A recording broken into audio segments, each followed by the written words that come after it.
And the reality is that most mission work happens in places where the gospel has already reached. That's the reality.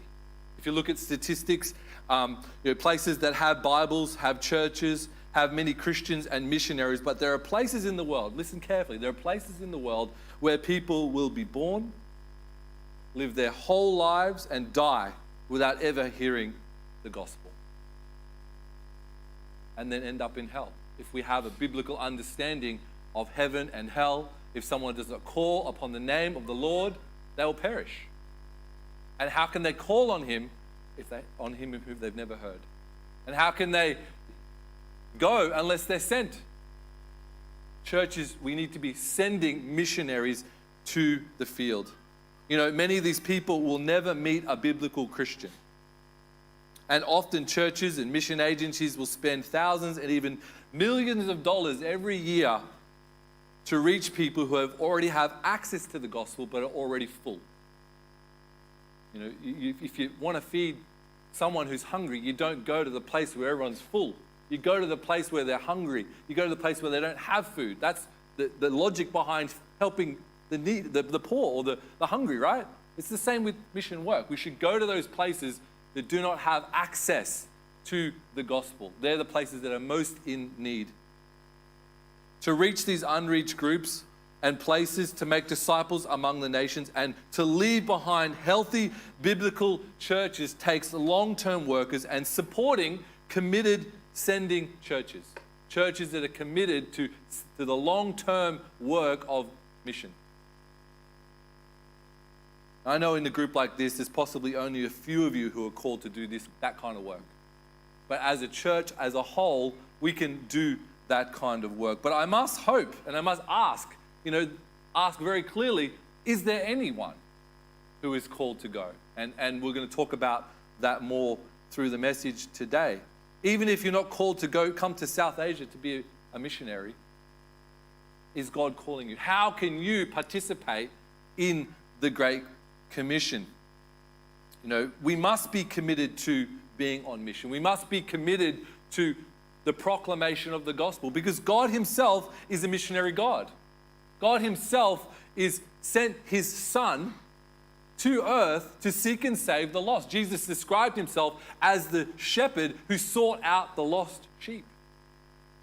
God purposed in Christ before the foundation of the world to save and call out his elect people from every tribe, nation, and tongue.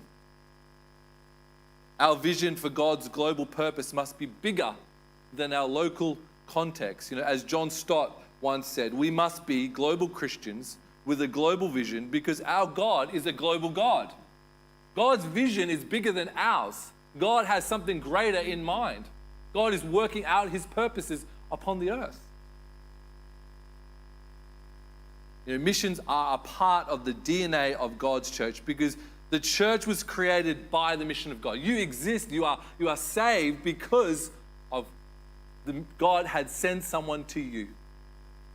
And God sought you out. You didn't seek him, he sought you out through his spirit or through someone who shared the gospel with you. And the church was not only created by missionary movement of God, but the church exists for mission. That's why we exist as a body. We exist to partner with God in his mission of what he is doing in the world. Christopher Wright, a missionary theologian, said it well. He said this, he said, "It is not so much the case that God has a mission for his church in the world and that God has a church for his mission in the world. Mission was not made for the church was made for mission." Mission is not a program of the church. It's not one arm of the church. It is what we are, it is what we exist for. God created the church for mission. It is part of the church's identity.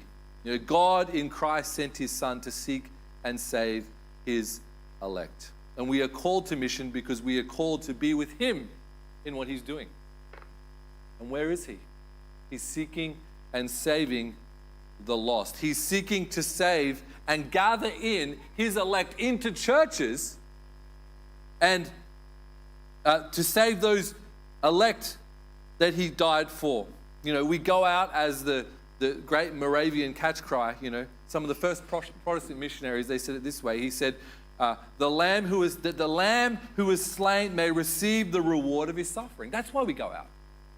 That he may receive the reward of his sacrifice. He died for his elect, he died for his people, and now we go out so that he may receive that reward and that glory and that praise from their lips.